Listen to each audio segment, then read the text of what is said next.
and welcome to the 2-Minute Coach, where I'll be sharing tips and strategies and growth tools in 2 minutes that you can apply to a lifetime. So let's first look at what you need to get lean in as little as 15 minutes a day. Absolutely, you need some consistency. Now, whether that is 3 days a week, 5 days a week, or 6 days a week, that is up to you, but you need consistency. You also need intensity. There's no point just doing your aerobic steady state every day and going for a walk. Your body will adapt. Same thing, if you're doing too much high intensity interval training, if you're doing it properly, then you may not be giving yourself enough recovery time.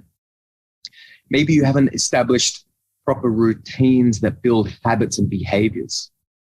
Maybe you are overtraining and you're getting too fatigued, or if you're not training efficiently enough, you're not reaching fatigue. Right? You need to reach levels of fatigue so that you can adapt. Your body gets stronger. It will adapt to that stress. Maybe you've got the wrong macros. Okay, it's not about counting calories. It's not just about meal frequency. It's about the type of macros. Fat, proteins, and carbohydrates affect our hormones and affect and impact our ability to use fat as fuel. Maybe it's the discipline. Maybe you start things for a week or two and then you stop, give up, get bored, procrastinate, get busy with something else. You haven't built that repetitive discipline. Glycogen depletion.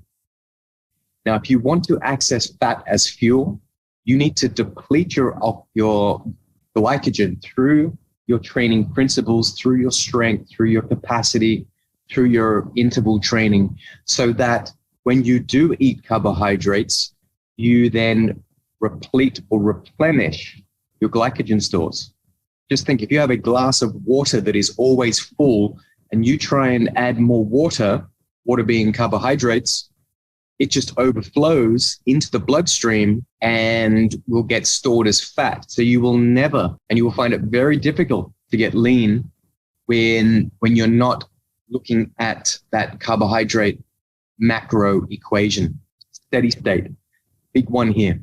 A lot of people have been reading articles and blog posts and listening to celebrity trainers and coaches online saying that steady state is a waste of time. This is wrong. This is misinformation, and they are leading you to disappointment. The steady state is the foundation of energy management and utilization as fat as a fuel source. So it's not only part of an effective lifestyle, routines, and discipline. In certain metabolic states, like a fasted state, you will access fat far more effectively during steady state than you will through the higher intensity options. They, of course, then impact your hormones, right? Because if you work at a high intensity too much, you have cortisol, you have adrenaline, you have all of these factors that increase insulin response. So we want to reduce insulin. We want to reduce and keep that insulin and blood sugar response low. And of course, the last point is, if you don't have a true desire or a reason why you need to change, then nothing's going to work. You will not stick with the plan. The desire, the purpose, reason, the why, knowing your truth needs to be a part of your strategy. Thanks for listening. Make sure you hit that subscribe button so you never miss future episodes, and would love to get your feedback. So please give us a review on iTunes, Apple Podcasts, and Google Podcasts so that we can share 2-minute growth tools with the world.